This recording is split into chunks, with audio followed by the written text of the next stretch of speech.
We're joined this morning here on All Mixed Up by Richard Barone and James Mastro. The Nuts and Bolts album is finally out on CD after what, 43 years later or something like that? Who's Something like counting? that.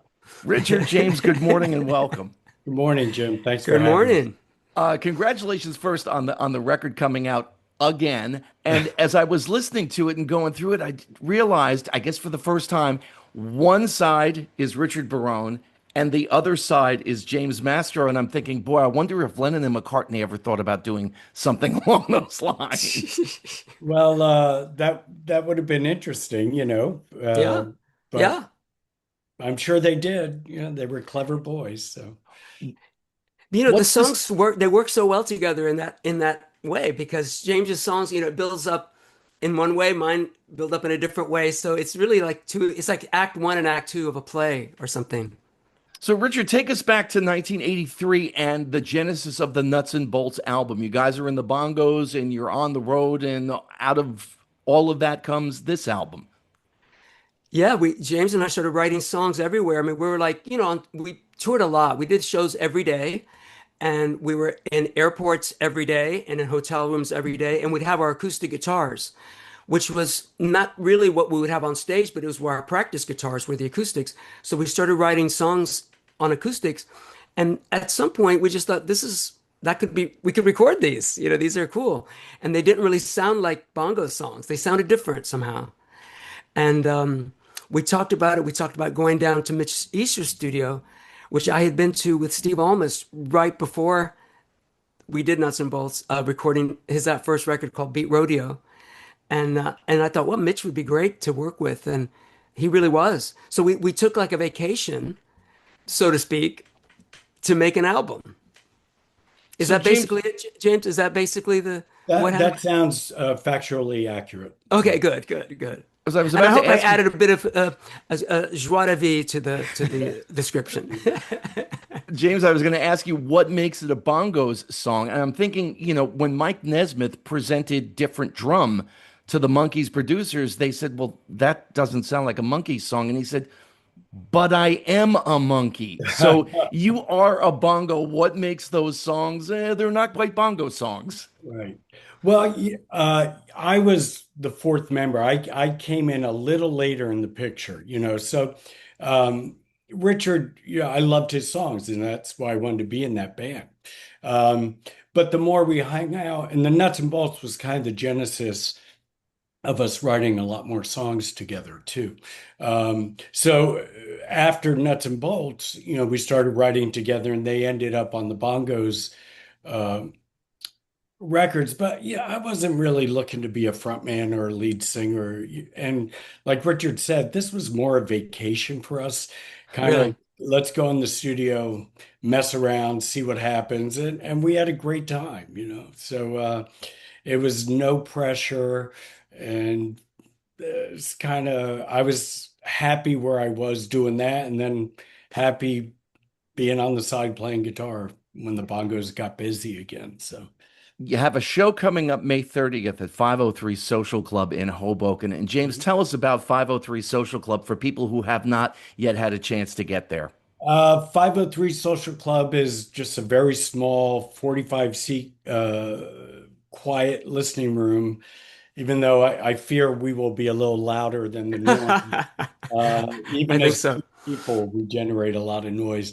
And it's also an artist gallery. So it's kind of a all-purpose music slash gallery. And it's great. I'm able to get a lot of friends to come in and play, and it's selfish because I just book people that I want to see or am too lazy to go see in New York. So I'm like, oh, why don't you play here? So I was there a It's a couple great of weeks spot. ago. You had Vicky Peterson and John Cowsill, and I was looking at you, as a matter of fact, James, through a couple of the songs, and the smile on your face, like, wow, I can't believe I pulled this off. I yeah, like these people. These guys are fun to listen to. yeah, it was a wonderful night, and they're fantastic performers. And so yeah, it's a nice room. It's not a regular club. It's just when someone we know is in town and we put it to use. So. And by way of public service announcement, there is a municipal parking garage at Yes. 4th and Clinton. that because I know parking can be an issue in Hoboken. Oh It's yeah. $10 to park, and your car will be safe. You'll know exactly where it is. You don't have to worry about street parking. And what is it, 3.5, maybe 4 blocks at Yeah, most? 3 short blocks away. So. Yeah. That's good. So That's again, good. it's the intersection of Fourth and Clinton. So I think now, James, I was talking with Richard before we came on.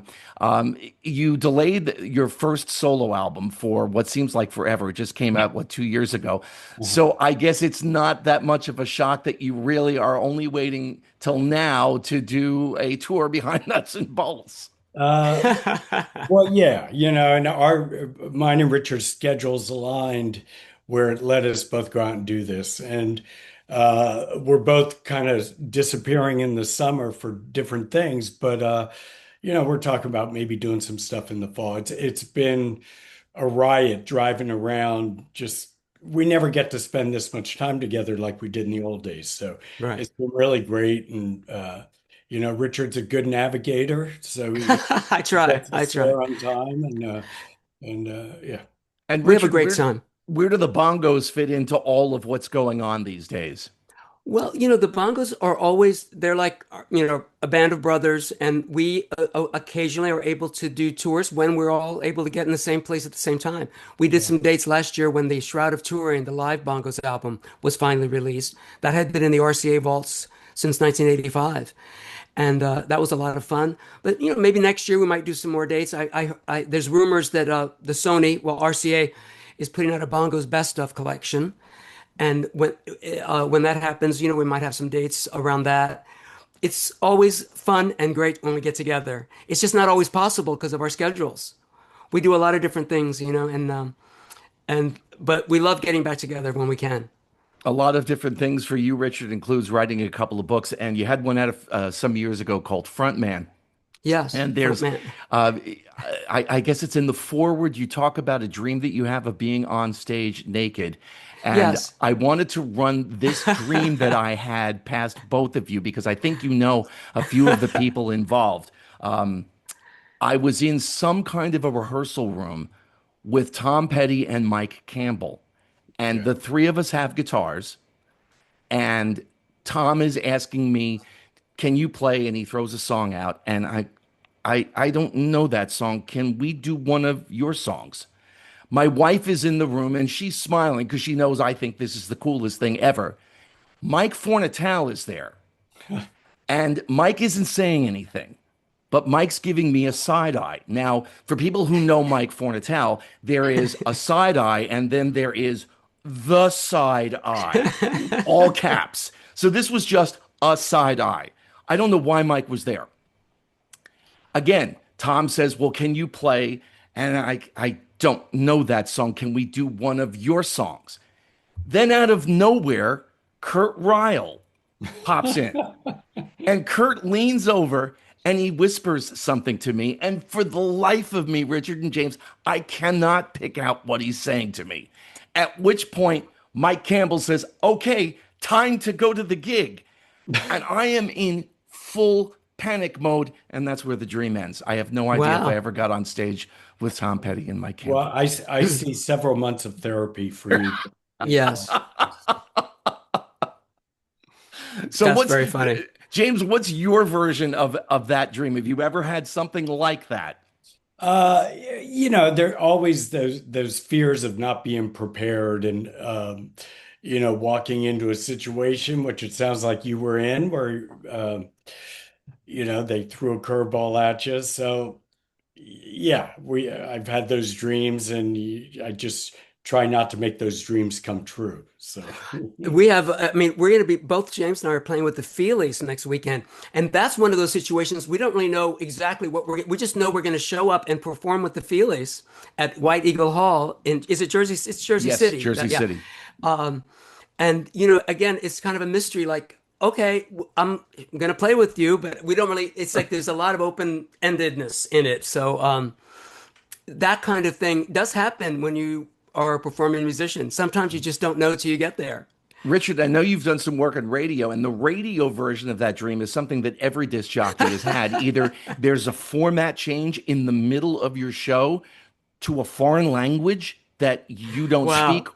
or the record ends and you can't find the next one. I mean, I'm dating myself record, but the song ends and you can't find the next one to put on. That's I mean, funny. anybody who's ever spent time behind a radio microphone has had that nightmare. Right. Yeah. It's funny. Well, Yeah, different anxieties, they definitely manifest in all kinds of different ways. well, the fact that you're not having dreams about walking around in your underwear says something else. You're right. Totally That's that. right. You Richard, tell me about your Village Nights shows that you put on. Oh, thank you for asking about that. That's so I work with the Greenwich Village Society for Historic Preservation, which really I live here in Greenwich Village, and the neighborhood is very special. It's very unique and special, and we try to maintain the specialness about it. As that means fighting City Hall when it comes to putting skyscrapers in the middle of a block that's not supposed to have a skyscraper on it, things like that. But I've been this year doing a series of benefit shows for village preservation called Village Nights. Each show is a different decade of music of Greenwich Village. So we did Carolyn Hester with the 1950s. Eric Anderson did the 1960s. Now we come back in September with Terry Roach to do the 1970s, and then Suzanne Vega in December for the 1980s. Those 4 decades, I think, really define the music of Greenwich Village in for different reasons, in different ways. And they're really fun, and they're held at the bitter end, which is still thriving after 65 years. It was open in 1961, and it's a thrill for me and an honor to be hosting these shows for WBAI Radio. James, what's the Hoboken scene like these days? Well, there's still a lot of musicians here, a lot of bands. There aren't too many venues to play in Hoboken per se, but Jersey City has a great club scene, and New York is right across the river. So, gone are the days of 20 bars that had music. I think that's true for just about anywhere in the country, um, but still a lot of great talent here. The exception might be Broadway in Nashville, which is one bachelorette party after another, and it's Right. three levels of cover bands up and down the street. It's crazy. If you're Yep. a musician in Nashville and you're not at least in some cover band making money, there's something wrong. Yes, I correct. just want to add that when I moved to Hoboken, there was this legendary statement or whatever that Hoboken had 96 bars in 14 blocks, which, what's I'm sure was true. Of course, they That didn't all was have live totally. music, but they still were 96 bars in 14 blocks. Well, amazing. That sounds very much like Bayonne and one of the neighborhoods that I lived in the Bronx for a while. Funny.